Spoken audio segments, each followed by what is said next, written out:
What is avant-garde? A dispersal from normality, the deconstruction of convention, a shape, a symbol, a face, a word.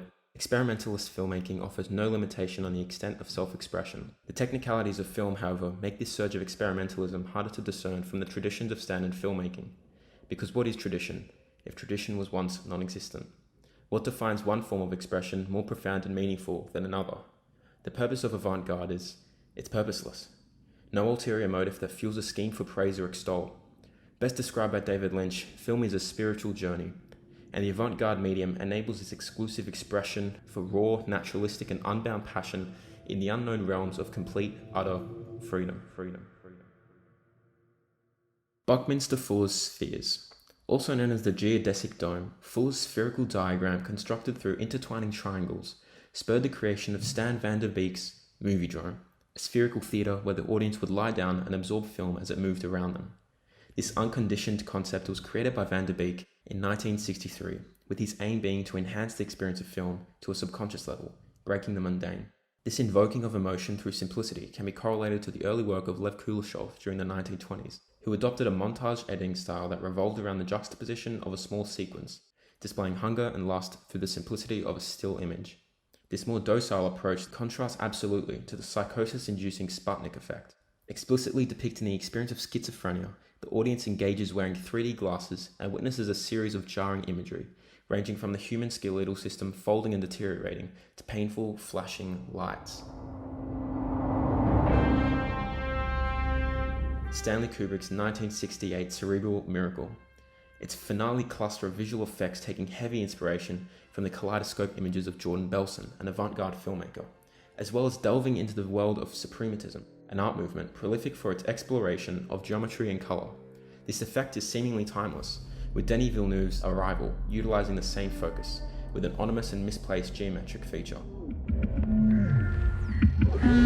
Similarly, Christopher Nolan's Inception is a product of Kubrick's psychedelic footprint, and all three of these visionary auteurs recognize and demonstrate how the experimental can be retrofitted into the idiom of mainstream.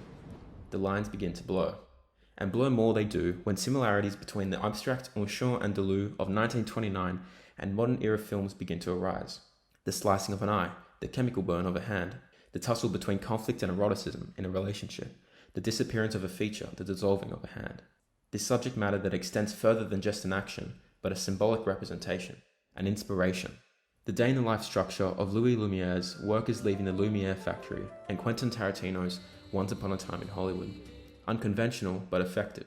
Buster Keaton's busting of the fourth wall in his 1924 film Sherlock Jr., and Mary Harron's American Psycho.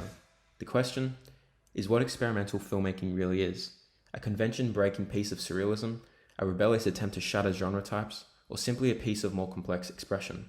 If the answer is the latter, why is avant-garde its own segment of experience, if it is experience? Avant-garde, a mode of filmmaking that rigorously reevaluates cinematic conventions and explores non-narrative forms and alternatives to traditional methods of working. Well, what is tradition? The advent of cinema flourished in 1920s America. Bigger budgets allowed for filmmakers to explore ideas more ambitiously.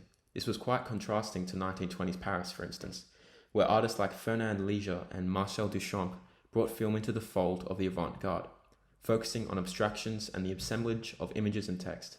During the same period, Germany and the Soviet Union, painters and filmmakers alike, were experimenting with techniques like montage, fracturing, and collaging scenes and sequences into hallucinatory visions. This movement was so passionately driven and sacred that innovators within this expansion expressed their radical approach to this art world, with the likes of Soviet director Dziga Vertov declaring, "We proclaim the old films based on romance, theatrical films and the like to be mortally dangerous, contagious."